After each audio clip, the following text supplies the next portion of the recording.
Hey guys, welcome back to my channel. So I promised you I would do a how to deal with stress video. This is it right here. I have 8 tips for you. 8. And I've done so much research on the topic because I have gone through alopecia, as a lot of you know. If you haven't, I will link the video down below for you so you can go check it out. But stress actually impacts our health in so many ways, way more than we can even possibly imagine. So when I started coming down with alopecia, and I realized that it could be stress related, I did a lot of research on the subject, and I have been spending the past 3-4 months trying to de-stress as much as possible. This is also going to be a continuation of my Deep Beauty series because I feel like stress is something that also impacts our self-esteem, our confidence. Stress is not good. So let's just start this video so you guys can find out how to get rid of it. But before we do, don't forget to press subscribe if you want to see more videos like this. So the first and probably the most important thing that you can do to tackle stress, and I know you guys have heard it all before and you probably don't even want me to say it, but it's exercise. I know.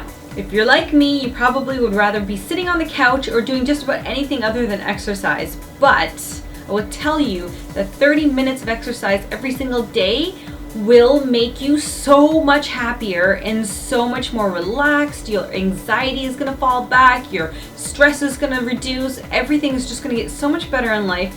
I promise you, even if you were to just go for a walk 30 minutes a day, I mean, it has changed my life so much. And once you get into the habit of exercising, it just becomes this thing that you naturally want to do because you're releasing endorphins. Whenever you exercise, endorphins are released in your brain, which makes you feel really good and happy, and you become addicted to that feeling. So yeah, so all you have to do is just start. Just start. That is like the hardest part for all of us, is just to get that first day out of the way. But once you do, and then you start going consistently, I promise the stress will just start to fade away.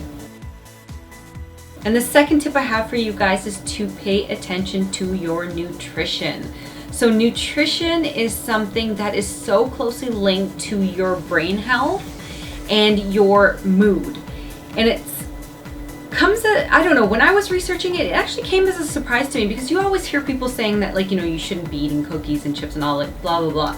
And I would just, you think that you shouldn't be eating those things because it's going to make you fat, but it actually affects your mental health. If you eat foods that are really processed, or if you eat a lot of sugar, it makes the chemicals in your brain go completely out of whack, and it can actually make you depressed. So if you just start to incorporate healthier foods and cut back on the not so healthy foods, you will start to see that your mood will just naturally start to lift and you'll become more positive.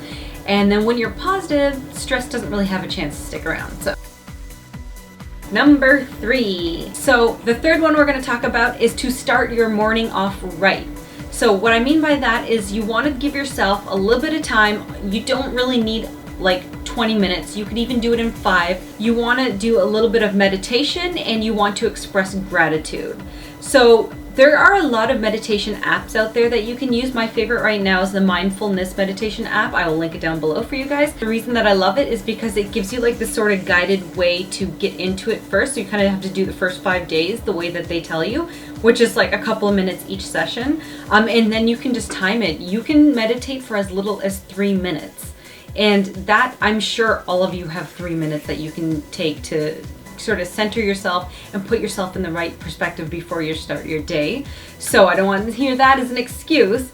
Also, the other thing that you want to do is you want to express gratitude. So if you don't want to do a gratitude journal, you don't have time to sit there and write everything out, that's fine. You could just mentally do a checklist of the things that you're really happy about and thankful for. So like, it could be your kids, it could be your significant other, it could be that the sun is out today and that there's no clouds in the sky. Whatever it is, just start making a mental checklist. And this is a great practice to do too if you find yourself kind of in a stressful situation, or if you find yourself getting a little bit negative. Just check in with yourself and just start to express gratitude for anything, even the donut that you just ate, even though you're not supposed to be eating it, even the donut.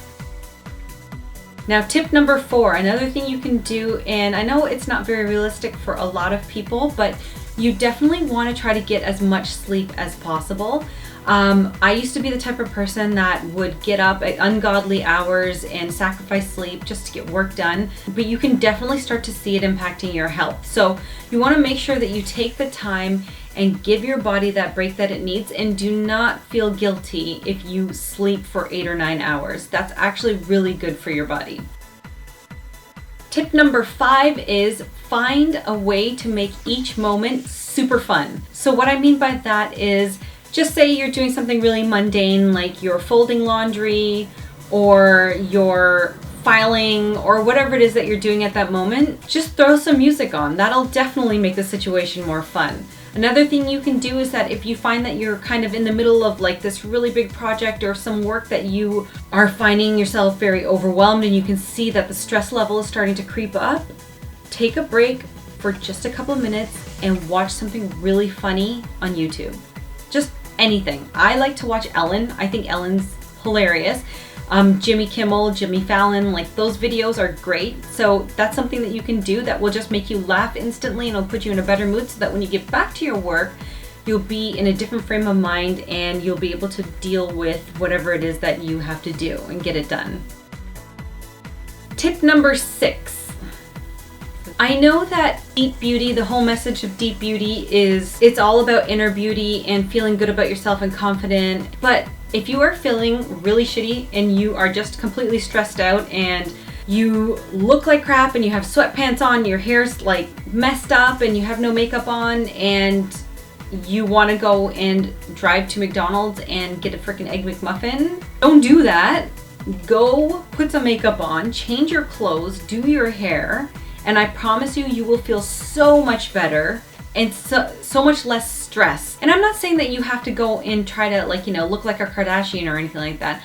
I'm just saying that just, put a little bit of effort into your appearance and you will feel so much better internally. And I know that people have that debate of you shouldn't be so vain and that you should just feel so good on the inside and you shouldn't have to rely on those things, and that's fine. You can have those, and if there are those people out there, great, good for you. That's awesome. I'm real happy for you. But for a lot of us out there, it really does make a huge difference if we put a little bit of effort into our appearance. We do feel a lot better. So if you're more like me and you know that if you go and take that hair out of a ponytail and actually do something to it, then go do something to it and you will feel better. Whatever you need to do to make yourself feel a little bit less stressed and happier is what I'm talking about here. Tip number 7. Okay, this one is huge. This one is so important to me, and the people in my life think that I'm kind of really OCD about it, is to keep your space super organized. Okay. So, and I'm not talking about just your living space, I'm talking about your workspace as well. The whole idea is that visual clutter that you can see in your room or in your workspace or whatever, becomes clutter in your mind. Your mind can't be at ease when all it sees is all this junk everywhere. So it's vitally important, if you have any sort of anxiety, if you have high stress, that you want to try to develop some sort of organization system. I have a bunch of bins that I bought from the dollar store, from IKEA. You can get stuff for super cheap. They're just plastic bins, and just start to organize things. And it just makes everything look a lot neater. And also too, when you're trying to find something, it's so much easier to find things because you know exactly which bin it's in. Because visual clutter becomes clutter in your mind, and we are trying to get rid of all of the clutter and all the junk that's in here and just throw it away and just be like zen. All right, the last and final tip that I'm going to give you guys is to learn how to say no. Say no. With me right now, say no. There are so many distractions out there, distractions upon distractions upon distractions.